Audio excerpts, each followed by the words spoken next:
Senhoras e senhores, boa noite. Então, hoje é a parte 2 da palestra Ser Espírita, com o tema de muitos chamados, poucos escolhidos.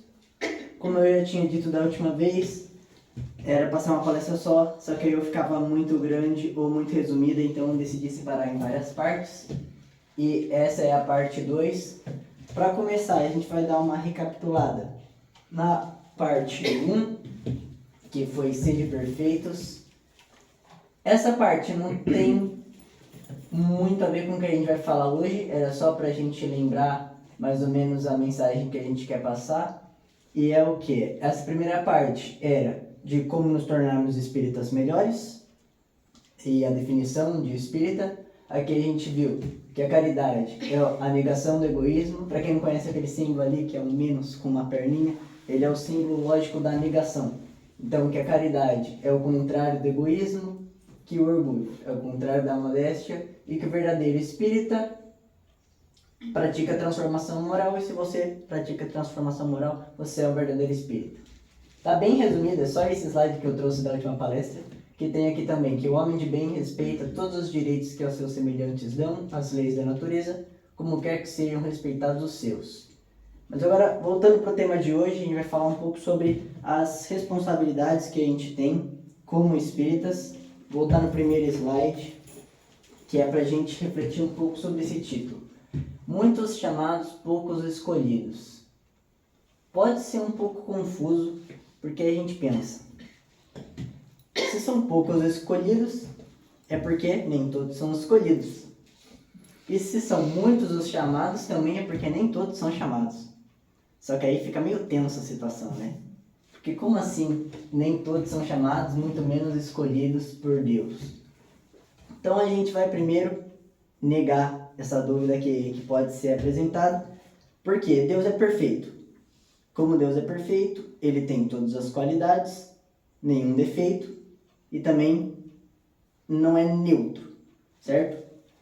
Ou seja, essa pode ser uma reflexão da minha cabeça que não faça muito sentido, é uma daquelas que pode ser um pouco confusas. Significa que Deus não pode ser nem parcial, nem imparcial, porque imparcial implica que Ele não toma partido. E parcial significa que Ele toma um partido e que deixa outras pessoas de lado. Muito pelo contrário, Ele toma partido de todo mundo. Ou seja, essa parte aí é meio falsa dos muitos chamados, porque todos são os chamados. Agora, a parte do poucos escolhidos é mais ou menos verdadeira. Como que é mais ou menos verdadeira? Todos vão ser escolhidos, mas não necessariamente no mesmo tempo. Por quê? O que são os chamados? Vamos começar explicando os chamados, agora a gente vai voltar para a parte dos chamados. Os chamados são as situações que acontecem no nosso dia a dia, que acontece para todo mundo, várias vezes por dia, e que a gente tem a oportunidade de fazer uma escolha moral. Fazer uma escolha entre o certo e o errado. Pode ser muito importante, pode ser uma coisa muito simples. Como, por exemplo, eu posso acordar de manhã e lavar meu óculos, que eu sempre lavo meu óculos quando eu acordo, derrubar o óculos, eu posso escolher ficar estressado e deixar esse estresse prolongar pelo dia, ou só, caiu meu óculos, eu vou lá e pego meu óculos, certo? Esse aí é um exemplo um pouco mais tranquilo. E os escolhidos são justamente os que escolhem, por isso que é mais ou menos verdade, porque depende muito da gente. Os chamados vão vir. Agora, para nós sermos escolhidos, nós temos que escolher.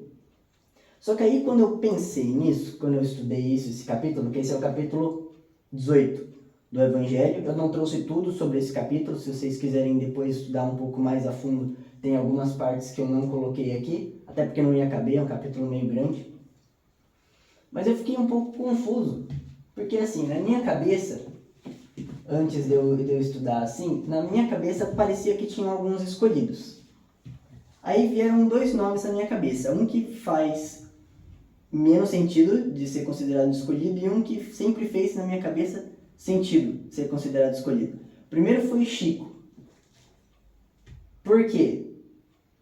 Não sei, na minha cabeça ele era escolhido também, mas não faz sentido, porque ele sempre trabalhou muito, então fazia sentido ele ter todos os dons que ele tinha, a mediunidade que ele tinha. Agora, o outro nome que vinha à minha mente era de Paulo. Se for parar para pensar, o que Paulo fazia? Perseguia todos os cristãos, sequestrava, matava todos os cristãos, fazia tudo que tinha de errado, entendeu? Fazia tudo contra Deus, e aí aparece Jesus lá para ele, e aí a partir daquele dia ele vira santo. Eu sempre achei assim, se Jesus aparecesse para mim, eu também virava santo. Então Paulo tinha que ter sido escolhido, mas na verdade, não. Nem isso eu entendi direito ainda, como ele não foi escolhido. Mas por quê? Porque a partir do momento que Jesus apareceu para ele, ele teve que abandonar não só tudo que ele fazia de errado, como também o pecado em geral, para sempre. E a gente que tem aqui a nossa vida, pagando as parcelas das dívidas que a gente foi fazendo ao longo das outras vidas, e já acha tudo ruim. Paulo teve que pagar todas as dívidas de tudo que ele fez de errado, que era muito mais do que a gente fez, numa vida só, que ele virou santo. Então Paulo, eu acho que é uma das pessoas que mais merecia ser escolhido, porque ele também teve que escolher para o resto da vida o caminho de Deus. Então agora vamos avançar, que a gente já esclareceu um pouco do título, com uma parábola, que é a parábola do festim de bodas. Falando ainda por parábolas, disse-lhes Jesus: o reino dos céus se assemelha a um rei que, querendo festejar as bodas de seu filho, despachou seus servos a chamar para as bodas os que tinham sido convidados. Esses, porém, recusaram ir. O rei despachou outros servos com ordem de dizer da sua parte aos convidados: preparei meu jantar, mandei matar os meus bois e todos os meus cevados.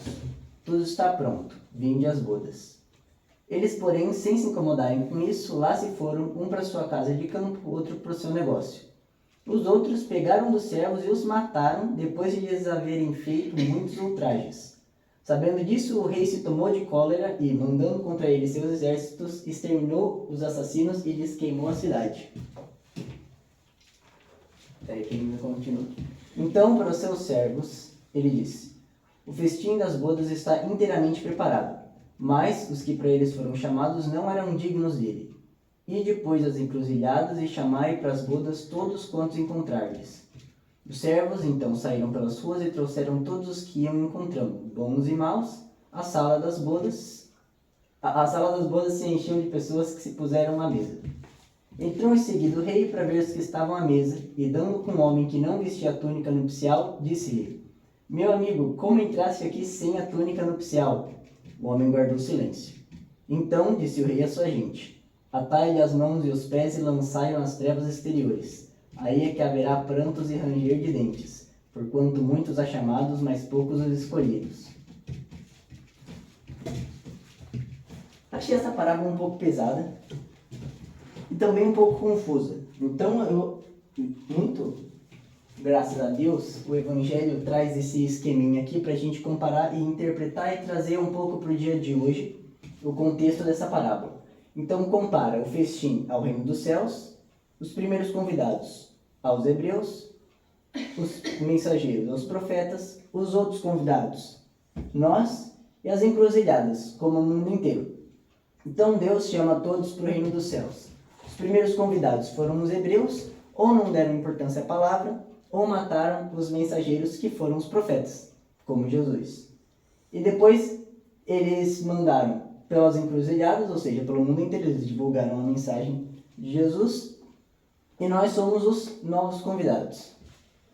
A lei toda se contém nessas palavras: fora da caridade não há salvação. Entre todos, porém, que ouvem a palavra divina, quão poucos são os que a guardam e a aplicam proveitosamente. Quão poucos se tornam dignos de entrar no reino dos céus. Eis porque disse Jesus: chamados haverá muitos, poucos, no entanto, serão escolhidos. O tema, o título da palestra de hoje vai aparecer algumas vezes ainda na palestra. Mas aí então fica: o que é a túnica nupcial?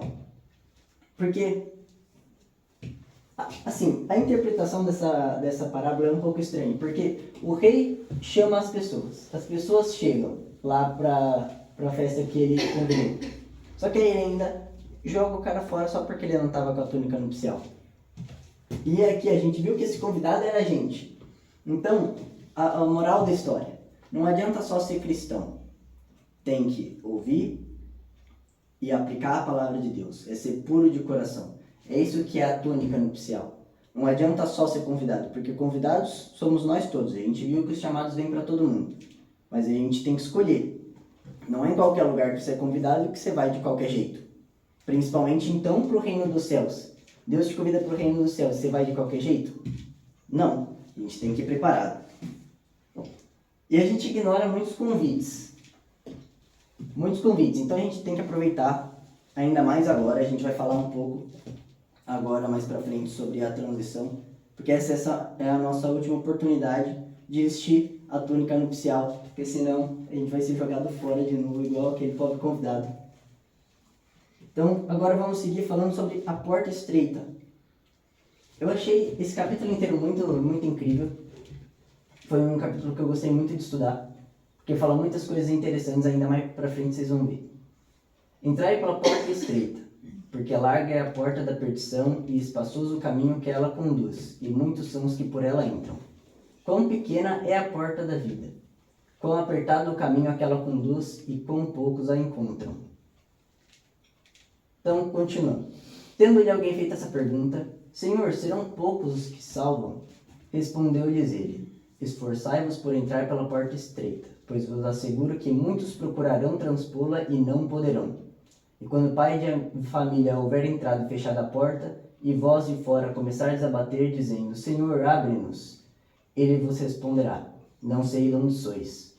Por vos eis a dizer, comemos e bebemos na sua presença e nos instruíste nas nossas praças públicas. Ele vos responderá, não sei de onde sois, afastai-vos de mim, todos vós que praticais a iniquidade. Eu destaquei aquela frase ali de amarelo, porque eu achei um pouco impactante. Não é porque todo mundo conhece a parte da porta larga e da porta estreita.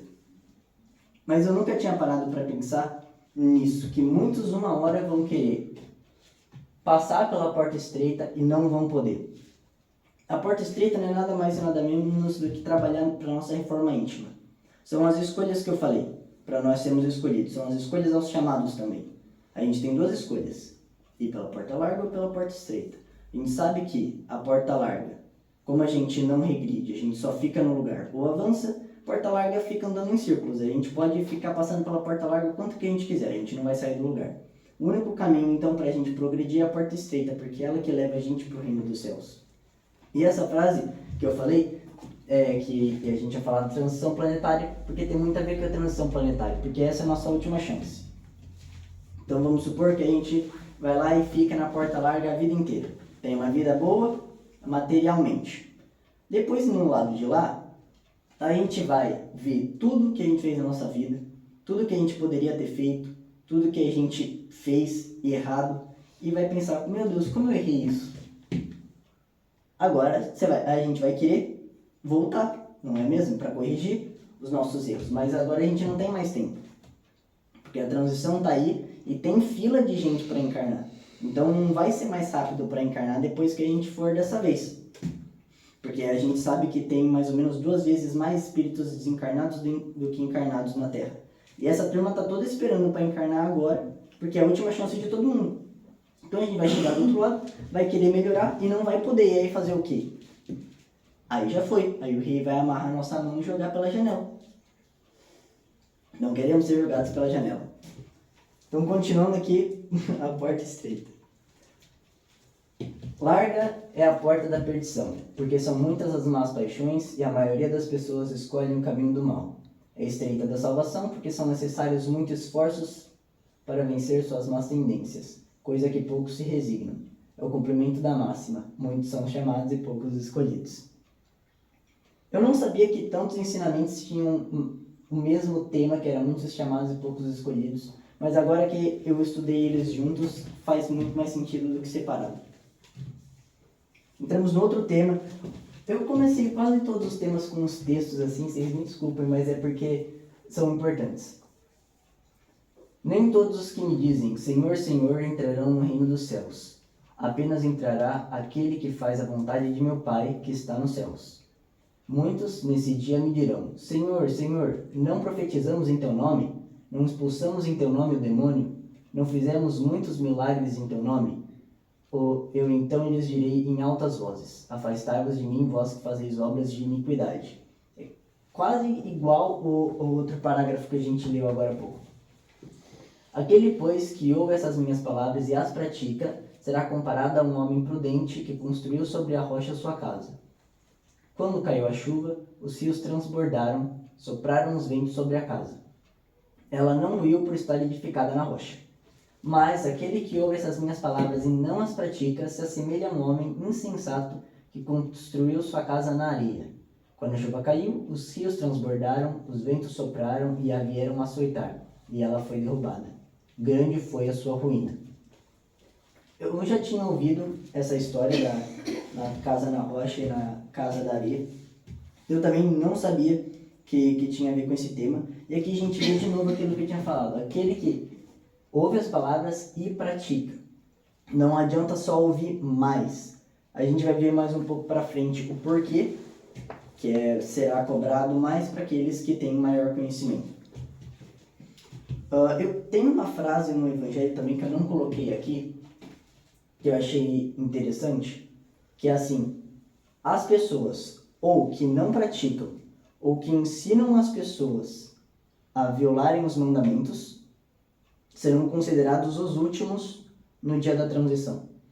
Então aí a gente pode fazer uma reflexão para as pessoas que a gente conhece aí pelo mundo, que influenciam as pessoas para o mal, que também são 1000 vezes mais culpadas.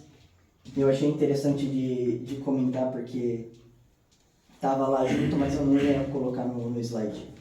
Então aqui tem mais 2 frases que eu achei interessante que estavam lá. Não espereis dobrar a justiça do Senhor pela multiplicidade das vossas palavras e das vossas genuflexões. O caminho único que vos está aberto para achar desgraça perante Ele é o da prática sincera da lei de amor e de caridade. Foi o que a gente viu na primeira palestra. Está tudo interligado. Por enquanto a gente está falando só das responsabilidades como espíritas. Mais para frente, eu não sei se vai ser mais 1 ou 2 palestras. Eu ainda nem comecei a pensar nisso, porque agora começaram as aulas também. E tem um pouco menos tempo que eu tinha nessas férias.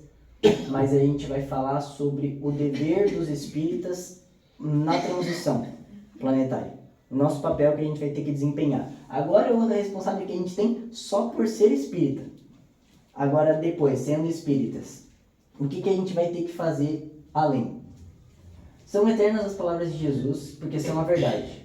Constituem não só a salvaguarda da vida celeste, mas também a tranquilidade e estabilidade nas coisas da vida terrestre.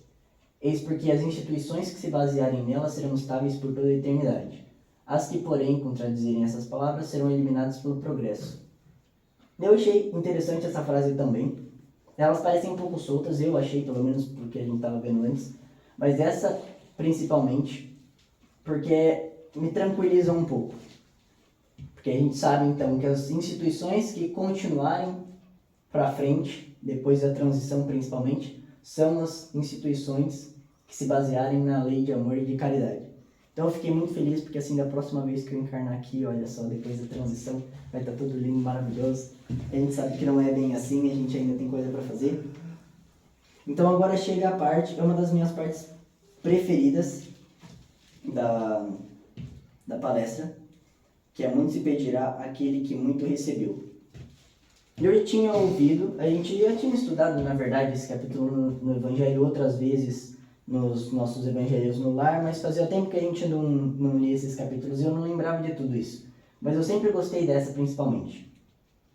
O servo que souber da vontade do seu amo e que, entretanto, não estiver pronto e não fizer o que dele quer o amo, será rudemente castigado. Mas aquele que não tenha sabido da sua vontade e fizer coisas dignas de castigo, menos punido será. Muito se pedirá àquele a quem muito se houver dado, e maiores contas serão tomadas àquele a quem mais coisas se haja confiado. Então, vim aqui a esse mundo para exercer um juízo, a fim de que os que não veem vejam e os que veem se tornem cegos. Alguns fariseus que estavam com ele, com Jesus, ouvindo essas palavras, lhe perguntaram: Também nós então somos cegos? Respondeu-lhes Jesus: Se fosseis cegos, não teríeis pecados, mas agora dizeis que vides, é por isso que em vós permanece o vosso pecado.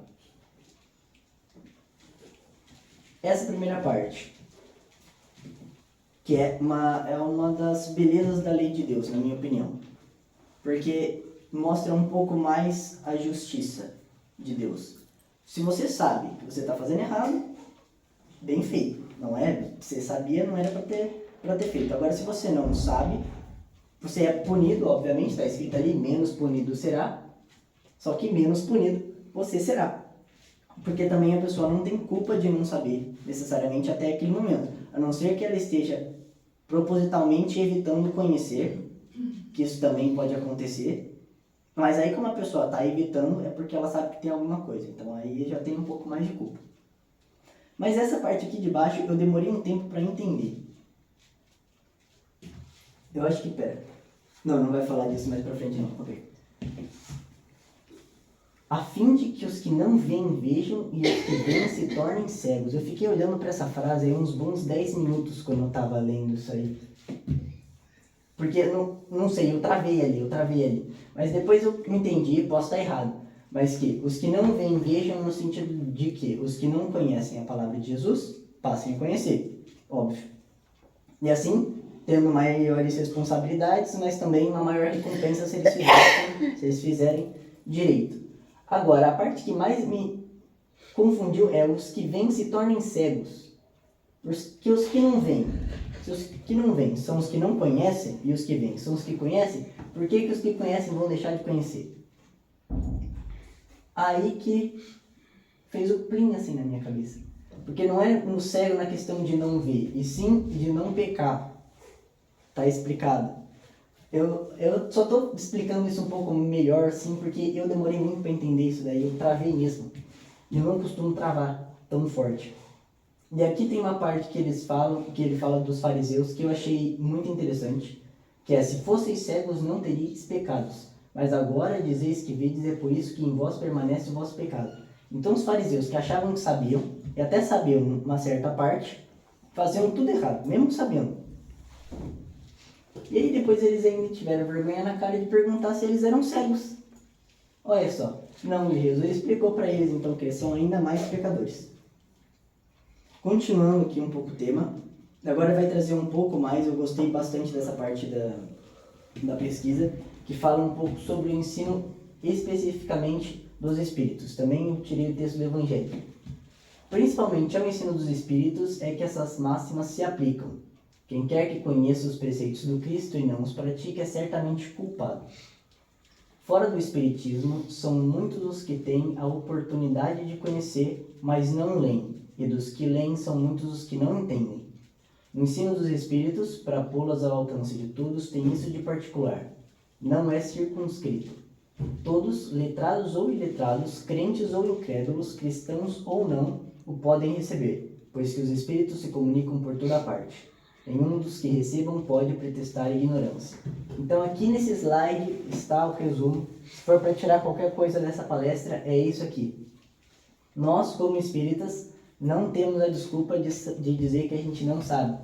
Porque as outras religiões explicam do jeito delas, ou como estavam escritos, as coisas, os ensinamentos. Mas tem algumas que são difíceis de entender. E o Espiritismo vem aqui especificamente explicar partezinha por partezinha, do jeito mais simples possível, para até, como eles dizem aqui, os iletrados ou incrédulos entendam. Então a gente tem a maior responsabilidade de todas, porque a gente tem tudo explicado, então a gente entende. Então não podemos pretextar ignorância. Então a gente tem que trabalhar direitinho. Que aí entra um pouco da primeira palestra de novo. Praticar a caridade, sermos modestos e também agir de acordo com tudo que a gente aprende aqui. Tem esse outro texto que estava aqui, falava sobre os médiums, mas eu adaptei, porque tem o mesmo sentido, para os espíritas. Eu só mudei as palavras espíritas para médium. Os espíritas que obtêm bons ensinamentos, ainda mais censuráveis são se persistirem no mal, porque muitas vezes estudam sua própria condenação. E porque, se não os cegasse o orgulho, reconheceriam que a eles é que se dirigem os espíritos. Mas, em vez de tomarem para si as lições, têm por única preocupação aplicá-las aos demais, confirmando assim essas palavras de Jesus. Vedes um argueiro no olho do vosso próximo e não vedes a trave que está no vosso. Então, não só entendendo melhor, sendo explicado melhor os ensinamentos, a gente tem maior responsabilidade. Muitas vezes a gente vem aqui, ou melhor, todas as semanas a gente vem aqui e aprende ou vê de novo novas informações e ensinamentos sobre as leis de Deus, e ainda assim a gente não faz. Ou a gente pensa, essa palestra aí é para fulano. Essa palestra aí, eu conheço quem precisava estar aqui ouvindo essa palestra. Muitas vezes somos nós mesmos. É difícil. Olha, se alguém aqui não sabia que por saber vocês tinham mais responsabilidade, me desculpem, porque agora vocês sabem. Então agora não tem desculpa, senhoras e senhores. É trabalho. Dar-se-á aquele que tem. Esse foi outro que eu não sei, eu travei um pouco para entender. É um pouco contraditório. Aproximando-se dele, seus discípulos lhe disseram: por que lhes falas por parábolas? Respondendo, disse-lhes ele: é porque a vós outros vos foi dado conhecer os mistérios do reino dos céus, ao passo que a eles isso não foi dado. Porque aquele que já tem, mais se lhe dará e ele ficará na abundância. Aquele, entretanto, que não tem, mesmo que tem, se lhe tirará. Por isso é que lhes falo de parábolas. Porque vendo, nada veem, e ouvindo, nada entendem nem compreendem. Nele se cumpre a profecia de Isaías, quando diz: ouvireis com os vossos ouvidos e nada entendereis, olhareis com os vossos olhos e nada vereis. Tem umas 5 contradições nesse parágrafo. Eu fiquei assustado quando eu li isso na primeira vez, mas depois eu fui entender. Primeiro, isso aqui tem 2 partes. Uma parte que faz sentido com o tema e outra parte que eu achei muito interessante, que até que tem um pouco sentido com o tema, mas eu acho que é mais uma informação à parte, que é por que Jesus fala por parábolas. Eu sempre tive essa dúvida. E estava aqui a explicação o tempo todo, eu não sabia. Eu achei, eu vou explicar essa parte primeiro. A vós outros vos foi dado conhecer os mistérios do reino dos céus, ao passo que a eles isso não foi dado. A parábola, então, foi uma ferramenta que Jesus usou para que parecesse confuso para quem não soubesse o que ele estava dizendo. É simples, né? Quem entendeu, entende. Quem não entendeu, não entende. Significa que cada um só vai entender na hora que estiver pronto para entender. E por isso que todas as parábolas, por exemplo, a primeira parábola, estava dizendo também nesse capítulo do Evangelho, que muitas pessoas acabam ficando confusas com o cristianismo, ou muitos ateus usam essa primeira parábola do festim de bodas como um argumento para explicar que as parábolas de Jesus não fazem sentido, ou que a Bíblia não faz mais sentido, porque realmente é meio confuso, não é? O rei convida os convidados. Os convidados ficam bravos com o convite, matam os mensageiros. Aí depois o rei convida as pessoas pela segunda vez. Aí vai lá o pobre convidado e ele pega o convidado e joga fora. E isso aí explica também. Eu achei... Toda vez que eu pesquiso assuntos assim, eu fico ainda mais maravilhado, porque é tudo muito justo, é tudo muito bem explicado e tudo faz muito sentido. Cada um só vai explicar, só vai entender na hora que for para entender, porque assim funciona o aprendizado. Eu vou falar agora um pouco de ciência, né? Porque eu não posso passar uma palestra sem falar um pouco sobre ciência. Mas é porque como é que funciona o aprendizado? Ele é principalmente a relação entre 2 ideias. Você tem uma ideia, você tem uma informação e um conhecimento. Você recebe uma informação. Fica difícil de você aprender, ou melhor, fica muito mais fácil você aprender se você já tem uma informação para relacionar. Agora, se você aprender do nada, é igual aprender uma língua nova. É mais fácil você começar a aprender uma língua nova, traduzindo primeiro para a sua língua e depois traduzindo de volta para a língua dos outros, do que aprender uma língua nova do zero. E a mesma coisa, para quem não conhece, a lei de Deus é como se fosse uma língua nova, porque é um jeito de pensar completamente diferente. Então, precisa de um pouco de estudo. Não sei se isso acontece com vocês, mas tem muitas vezes que eu estou estudando um tema que não tem, um tema completamente nada a ver sobre o espiritismo. Num livro que eu esteja lendo e sei lá. E aí eu estou lendo e do nada eu penso, era isso que essa parábola queria dizer. Era essa peça que faltava. Porque na hora que eu li a parábola primeiramente, eu não estava pronto, ou eu não tinha o conhecimento necessário para entender. E agora eu entendo. E agora essa parte, que aí é um pouco mais confusa. Aquele que tem, mais se lhe dará. E aquele que não tem, mesmo o que tem, se lhe tirará. É a mesma coisa do pobre convidado. O que aquele pobre cidadão fez? Ele já não tinha nada. E vai tirar, só o pouco que ele tem vai tirar. Mas é no sentido que, acho que vai explicar mais pra frente, mas eu já vou dar spoiler. Aquele que tem é aquele que pratica a lei de Deus. Não só entende, como também pratica a lei de Deus. E aí, como a gente sabe, a gente tem mais responsabilidades por saber o que a gente tem que fazer, mas também ao fazer a gente tem maiores recompensas. E agora, o que não tem, no sentido de não ter o sentido, não entender a palavra de Deus, ele não vai fazer o que tem certo, porque ele sabe, ou melhor, ele não sabe o que ele tem que fazer. Eu acho que é melhor não deixar mais pra frente, porque ele vai saber explicar melhor. Mas como ele não sabe, ainda ele vai fazer errado, fazendo errado, ele vai ficar cavando o próprio buraco. É isso que eu queria lembrar. Uma árvore boa não pode dar maus frutos e uma árvore má não pode dar bons frutos. A pessoa que não tem nada é a árvore má, ela não pode dar bons frutos. Por isso que ela não vai se melhorar. Por isso que vão ser tirados até o que ela tem. Obviamente, outra das metáforas que Jesus usa que parece um pouco contraditório. E a pessoa que tem é a árvore boa. A árvore boa só dá bons frutos, então fica cada vez melhor. Tende muito cuidado, quase esqueci, com o que ouvis, porquanto usarão para convosco da mesma medida de que vos houverdes servido para medir os outros, e ainda se vos acrescentará. Pois ao que já tem, dar-se-á, e ao que não tem, até o que tem se lhe tirará. Segue mais ou menos na mesma linha.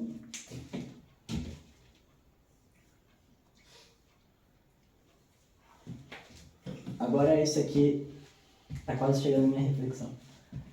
Dá-se ao que já tem e tira-se ao que não tem. Meditai esses grandes ensinamentos que se vos são por vezes afigurado paradoxais. Aquele que recebeu é o que possui o sentido da palavra divina. Tira-se ao que não tem ou tem pouco. Tomai isso como uma antítese figurada. Deus não retira das suas criaturas o bem que se acha designado de fazer-lhes. Não é Deus quem retira daquele que pouco receberá.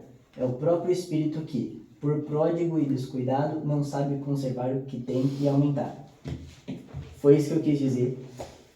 Muito melhor explicado, que bom que não sou eu que escrevo essas coisas, senão ninguém entendia mais nada. Bom, não podíamos ficar essa palestra sem a minha reflexão científica ou filosófica que tem a ver com um tema, ou que é só parecido com um tema, que no caso é esse caso, ou melhor, que é esse caso. As minhas outras palestras também, eu sempre tento trazer uma reflexão filosófica, ou nesse caso, científica, porque é uma área que eu gosto muito. Eu estudo, estou no 12º agora, no curso de Ciências e Tecnologias, e estudando Física e Química, muitas vezes eu estou aprendendo algumas leis ou alguns comportamentos que tem essas duas áreas, da Física e da Química, e eu me deparo com uma definição que eu penso, é muito parecido com uma coisa que eu aprendi no Espiritismo, só que para coisas completamente diferentes. Na última palestra eu estava explicando como é que a lei que mostra a força que você empurra um objeto fora do atrito se compara a acordar segunda-feira de manhã e ao progresso da reforma íntima. Esse agora é de Charles Darwin, que é um biólogo. Eu não tinha biologia, mas me veio essa reflexão à cabeça, que é a lei da seleção natural de Darwin. tem a ver sobre um pouco que a gente vai falar na próxima ou nas próximas palestras, que é a transição planetária. Vou ler aqui primeiro, porque como eu disse, eu não estudo biologia, então eu não sou um especialista nisso.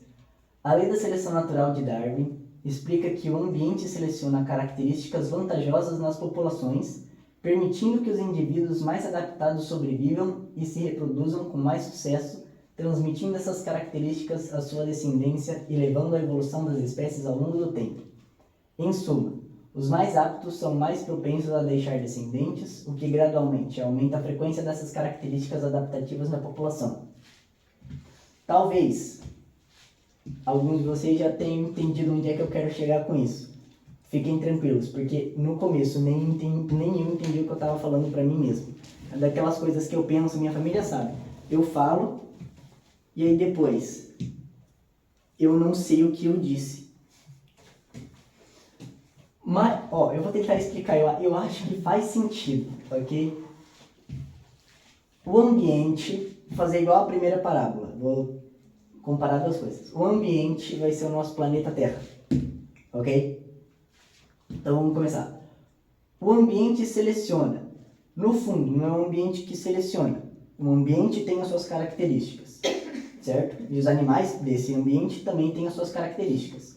Alguns animais têm algumas características mais específicas que dão vantagens para eles nesse ambiente, têm uma maior chance de sobreviver. Por exemplo, tem muitas borboletas, a gente vê algumas borboletas que parecem uma casca de árvore. Como é que a borboleta parece uma casca de árvore? Não é que ela nasceu parecendo uma casca de árvore.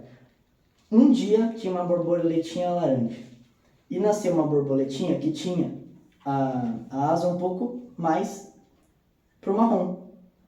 Por causa disso, fica mais difícil de distinguir entre essa borboletinha marrom e uma árvore do que as outras que têm a asa laranja.